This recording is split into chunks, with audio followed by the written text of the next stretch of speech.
Good day po, Team Unity.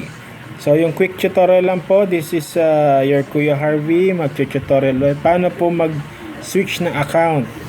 Kumbaga maraming account sa isang cellphone.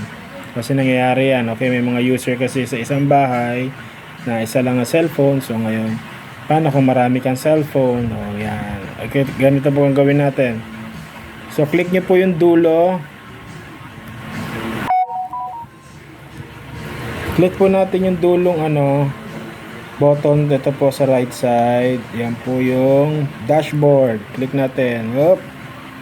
Yan, dashboard. Yan po yung pinaka dashboard account natin. Okay? So para tayo mag-switch account, dito po meron dyan parang tornilyo sa taas, upper right. I-click nyo po yan. Click. Yan. Tapos ito yung settings natin. Pupunta tayo ron sa baba. Swipe nyo pa baba. Ayan, nakalagay switch account. Click natin, switch account. Yan, ayan o. Nagsimula kami rito. Dalawa account na naka-register. Okay, try natin. Switch account, click. Automatic na yan pa nag-switch account. Ibig sabihin, naka-online yung account ko dito sa cellphone na to. Okay. So, yung next tutorial naman, paano natin malalaman kung nakatanggap tayo ng coins within this day. Okay, dito rin sa dashboard, dito kiklik nyo yung coins, ito yung yellow, click mo yan. Okay, tapos meron dito yung tinatawag na coins details. Ito 3020 yung coins ko, click mo yung coins details. So dito nyo makikita yung date saka oras. So, for example, ngayong August 8 nung 2 o'clock PM nakatanggap ako ng 5 coins reward. Meron 200 coins. Okay?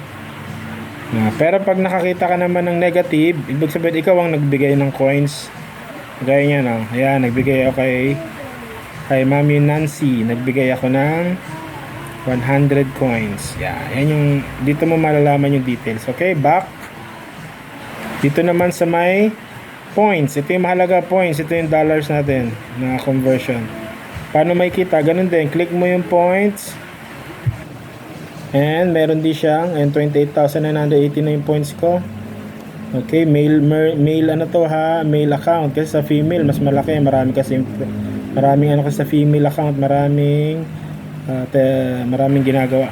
Yan. Click mo yung details. Okay, pumasok ka rin sa points. Pinindot mo. Click mo ulit yung details sa taas. Details. Yan, may kita mo rin dyan lahat. Within this day, may date kasi yan, check mo. Kung nakatanggap ka ng pag nagti-trading, dito papasok yan sa points. Okay? For example, yan.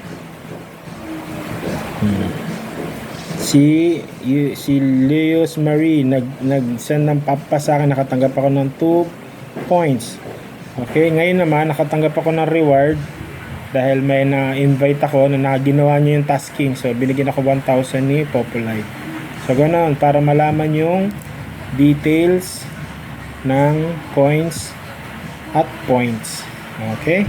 So, yun lang po. Sa next tutorial ulit, this is your Kuya Harvey. Keep safe. Ingat kayo lahat. God bless.